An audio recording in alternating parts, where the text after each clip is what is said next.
E aí, galerinha, tudo certo com vocês? Bom, vamos agora para nossa primeira aula do nível avançado, tá? Aula de química. Vamos lá, então.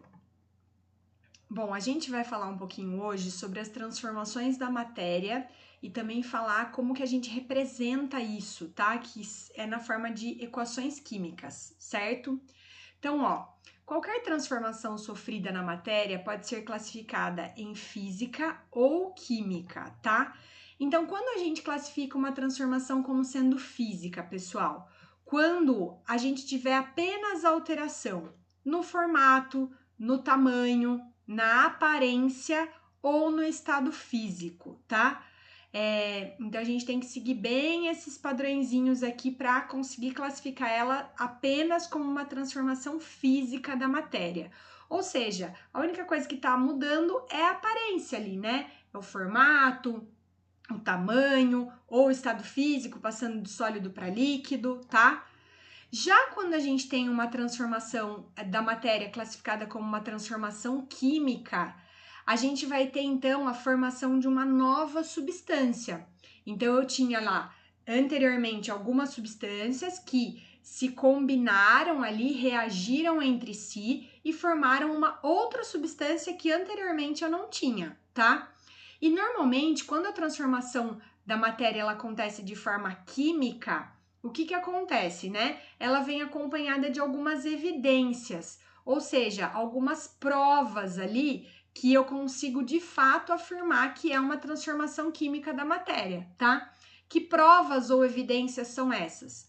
Quando acontecer a mudança de cor na substância, quando houver a liberação de um gás, quando houver a formação de um sólido, o aparecimento de chama ou também o aparecimento de luz, tá? Então, essas características aqui são evidências que, de fato, comprovam pra gente que o que está acontecendo na matéria é uma transformação química, certo? Então, aqui, eu trouxe alguns exemplos de transformações físicas, ou seja, que é só aquela transformação ali na aparência, né? Então, o derretimento de um sorvete, você amassar um papel, o derretimento de um cubo de gelo, a transformação da água em vapor, você partir um pedaço de giz em pedaços menores, ou você mudar o formato, de uma barra de alumínio transformá-la em uma assadeira, tá?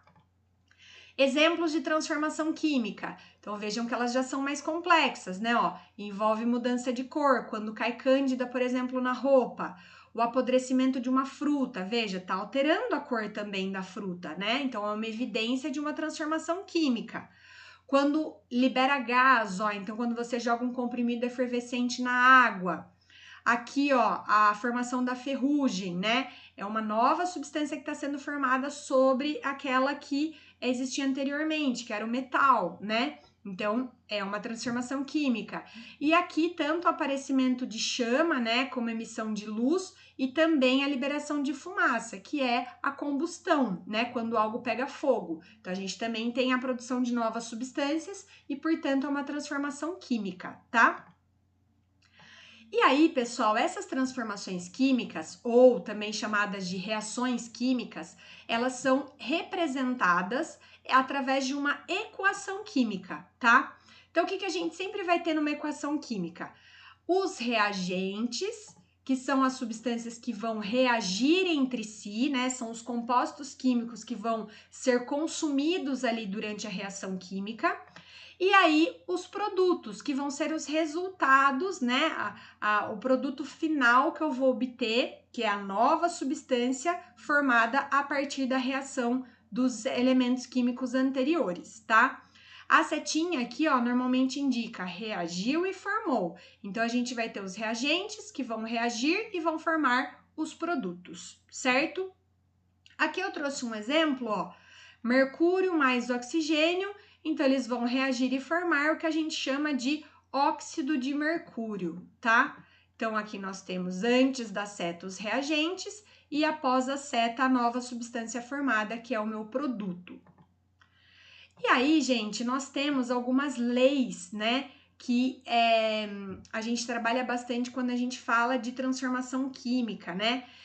A primeira lei é a Lei da Conservação das Massas. Ela foi criada por Lavoisier em 1775, tá? E o que Lavoisier falava a respeito disso?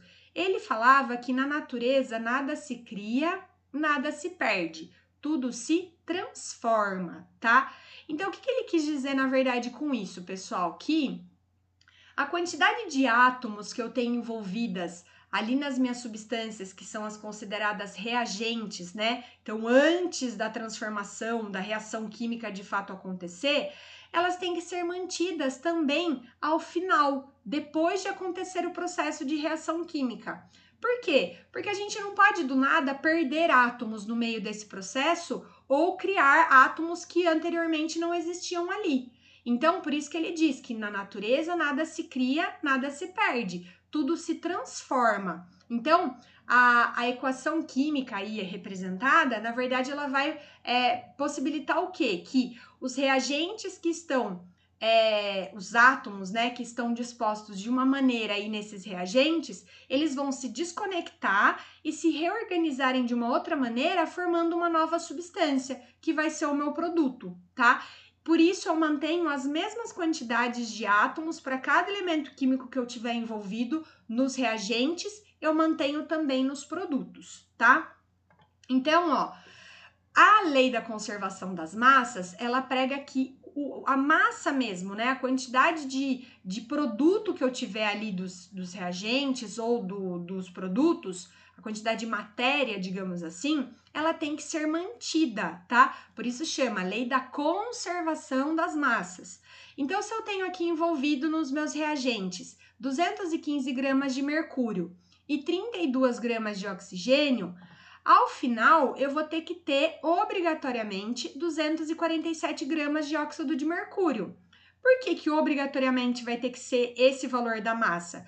Porque é a somatória, ó, 215 mais 32 dá 247 gramas. Então, isso indica para mim que eu não perdi nenhum átomo e nem surgiu um átomo novo. Eu continuo tendo a mesma quantidade de átomos que eu tinha aqui nos meus reagentes, só que eles só foram recombinados para produzir uma nova substância. Então, a quantidade de massa ela tem que ser mantida, tá?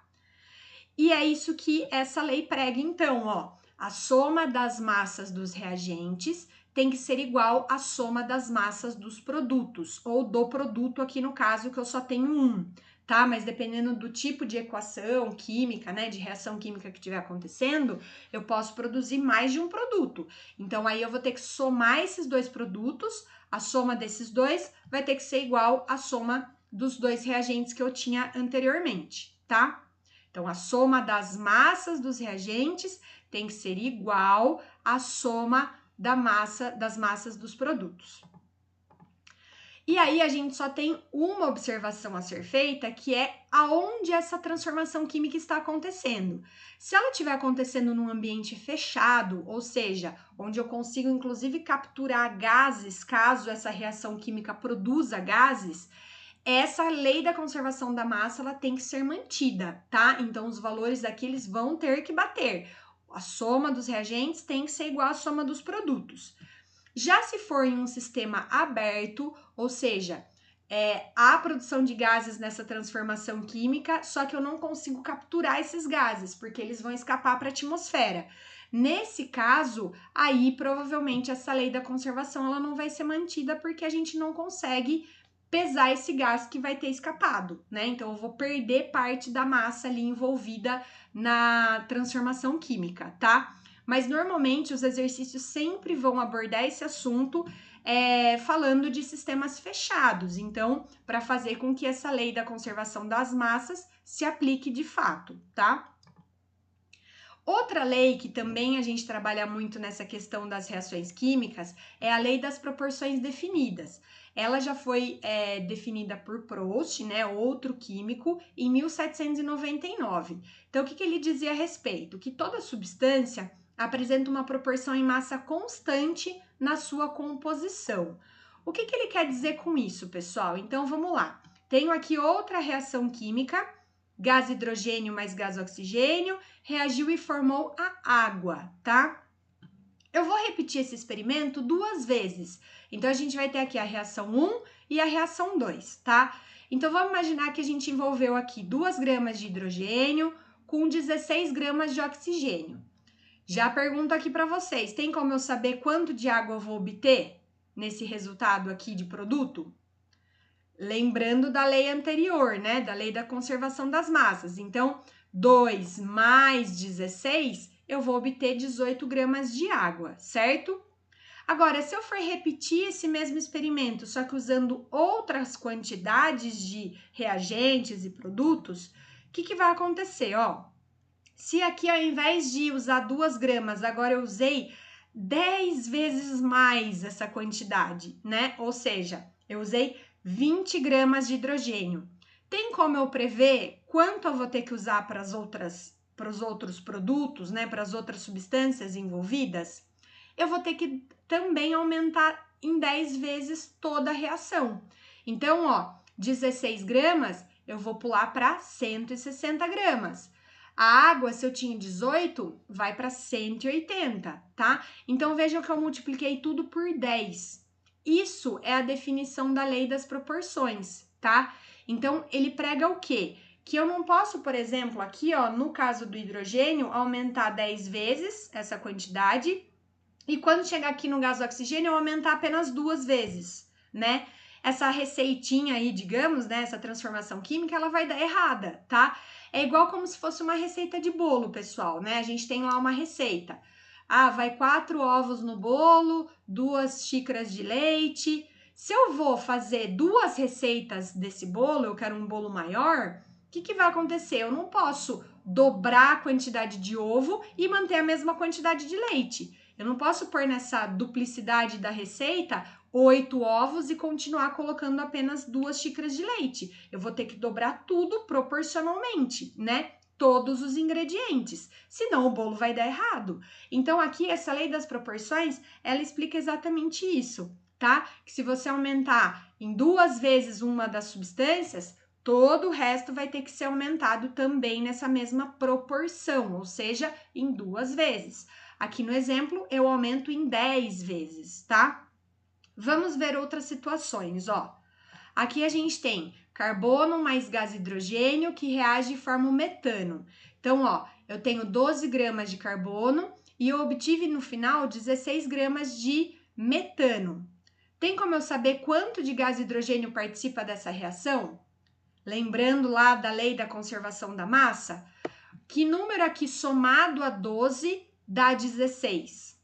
Número 4, certo? Então, aqui eu vou ter envolvido 4 gramas de gás hidrogênio. Perfeito, estou respeitando a lei da conservação das massas. Agora, se eu repetir esse experimento, ó, e aí eu só tenho a informação de quanto de gás hidrogênio vai estar envolvido nesse experimento. Então, ó, de 4 pulou para 12. Quantas vezes eu aumentei essa quantidade aqui de gás hidrogênio? 3 vezes 4, 12, certo? Então, eu aumentei em 3 vezes.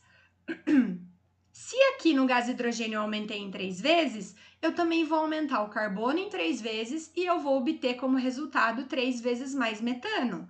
Então, 12... Ai, desculpa, gente. 12 vezes 3, 36 e 16 vezes 3, 48, certo? Então, eu tripliquei a quantidade para todos os ingredientes aí da minha equação química. E aí, eu confiro essas informações utilizando também a lei da conservação das massas. Então, ó, 36 mais 12 dá 48 como produto? Sim, tá certinha a conta. Então, nessa situação aqui, eu tô respeitando tanto a lei da conservação das massas quanto a lei das proporções definidas, tá? Agora é a vez de vocês, ó, resolverem esse exercício aqui.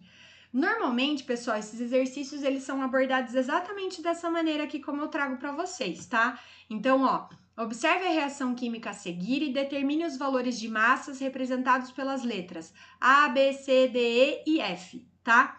Então, a gente vai ter isso aqui, ó. Muitas vezes vem na forma de uma tabela, e aí a gente tem os reagentes, tem os produtos e tem as quantidades aqui envolvidas de alguns desses elementos químicos, né? Dessas substâncias. E aí ele vai pedir, então, para você preencher essa tabela né, nas lacunas aí dos valores faltantes, tá? E aí é aquilo, você tem que lembrar das duas leis, lei da conservação das massas e lei das proporções definidas. Então, como que a gente começaria a resolver esse exercício, pessoal? Vamos lá, ó. Aqui, ó, não tem como eu definir o A e o B de imediato, né? Porque eu não sei qual vai ser o valor da soma desse lado para igualar com a soma desse lado. Então, fica um pouco difícil. Então, eu tenho que, na verdade, observar a reação 1 e a reação 2 acontecendo, tá? Aonde eu tenho valores da substância química, tanto na reação 1 quanto na reação 2. Aqui, ó, no gás carbônico. Inicialmente, na reação 1, ele usou 25 gramas, depois ele diminuiu pela metade. Então, se ele diminuiu pela metade, tem como a gente saber qual vai ser o valor do A e do B, porque daí da reação 2 para a reação 1, ele dobrou a quantidade, certo? Ó, 12,5 mais 12,5 dá 25. 15 mais 15 dá quanto? Dá 30. Então, já consegui definir aqui o valor por conta da lei das proporções definidas. E aí, vejam que agora fica fácil de eu conseguir descobrir o B, ó, porque 10 mais 30 dá 40. Aqui eu tenho 25. 25 somado a que número que também dá 40? Porque esse lado daqui tem que ser igual à soma desse lado daqui, certo? Dos produtos. Então, se aqui tá somando 40, aqui 25 mais 15, eu também obtenho 40. Então, vejam que eu já descobri o valor do A e do B, certo? Sempre usando as duas leis aí, né? Conforme a necessidade, tá? Aqui, ó, o valor do álcool envolvido, eu tenho como descobrir? Tenho, porque, ó, 12,5 com mais 7,5 vai dar 20, certo? 20 gramas. Desse lado de cá, também vai ter que dar 20. Se eu já tenho a participação de 15 gramas de oxigênio, então vai faltar 5 de álcool para aqui também dar 20 gramas, certo? Agora vamos para a última linha, ó, na reação 3. O que a gente tem que observar aí? De novo, a substância, né, que está completa em mais reações, né, possíveis, para daí eu entender o que está acontecendo nas reações e qual é a quantidade de produto ali, né, de substância que eu estou usando em cada reação. A gente pode perceber que na primeira reação ele usou 10 gramas de álcool e na terceira foi para 100. Então ele multiplicou por 10. Então é simples. Todo o resto da reação 3 vai ter 10 vezes mais do que os valores das substâncias na reação 1, certo? Então, se aqui eu tinha 30 gramas de gás oxigênio envolvido na reação 1, na reação 3 eu vou ter 300 gramas. Se no gás carbônico eu obtive 25 gramas de produto, eu vou ter 250 gramas. De água eu produzi 15 na reação 1, eu vou ter 150 na reação 3, tá? E aí eu confiro de novo com a lei da conservação das massas. 100 mais 300 dá 400. 250 mais 150 também dá 400. Então tá tudo perfeitinho. Eu tô respeitando cada valor numérico que eu coloquei aí, tá respeitando as duas leis. Lei da conservação das massas e lei das proporções definidas, certo? E aqui a gente tem um exercício que também tem na apostila de vocês. O tema é o tema 2, exercício 9, que fala das transformações, tá? Da matéria. Observe as situações a seguir e assinale a alternativa correta. 1. Triturar grãos de café. 2. Transformar barra de cobre em fios. 3. Queimar uma folha de papel. 4. Explosão de fogos de artifício. 5. Apodrecimento da casca de banana. Em quais situações ocorre a formação de novas substâncias que evidenciam a ocorrência de uma transformação química? Então, pessoal, ele está perguntando assim, né? Ele está falando para vocês analisarem cada uma dessas situações, listadas de 1 a 5, e identificarem dentre elas quais são transformações químicas, tá? E aí, lembrando, transformação química é quando a gente obtém novas substâncias. Não está acontecendo só uma mudança na aparência, né? Eu acabo produzindo novas substâncias. E normalmente elas vêm acompanhadas de algumas informações, de algumas evidências, como mudança de cor, liberação de gás, né? Presença de chama, de luz, enfim. Então, ó, triturar grãos de café, pessoal, é uma transformação química? Não, né? Eu só tô apenas triturando, mudando o aspecto, a aparência dele, tá? Então é uma transformação física, tá? O 2, transformar barra de cobre em fios.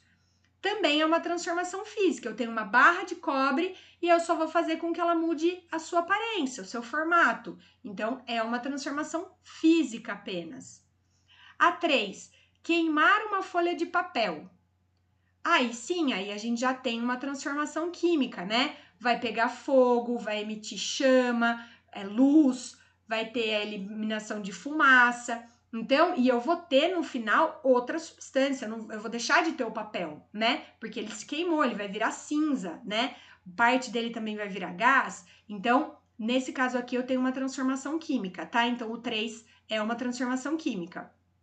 4, explosão de fogos de artifício. Também é uma transformação química, porque vai envolver ali, né, uma certa combustão, uma explosão, eu vou ter a liberação de fumaça, tá? Então, é uma transformação química. E o 5, o apodrecimento da casca de banana. Quando uma fruta apodrece, normalmente ela muda de cor. E isso também é uma evidência de transformação química, tá? Eu vou produzir substâncias novas ali, que inclusive vão me impedir até de comer essa fruta, né? Porque ela vai ficar com um gosto diferente, tá? Então vai acontecer uma transformação química. Então a alternativa correta, pessoal, é a que contempla aí a situação 3, 4 e 5. Ou seja, é a alternativa B. Certo? Então tem mais exercícios como esse lá na apostila de vocês. Façam também esses exercícios para vocês poderem treinar bem todos esses conteúdos aí abordados, tá bom? E a gente se vê então na nossa próxima aula.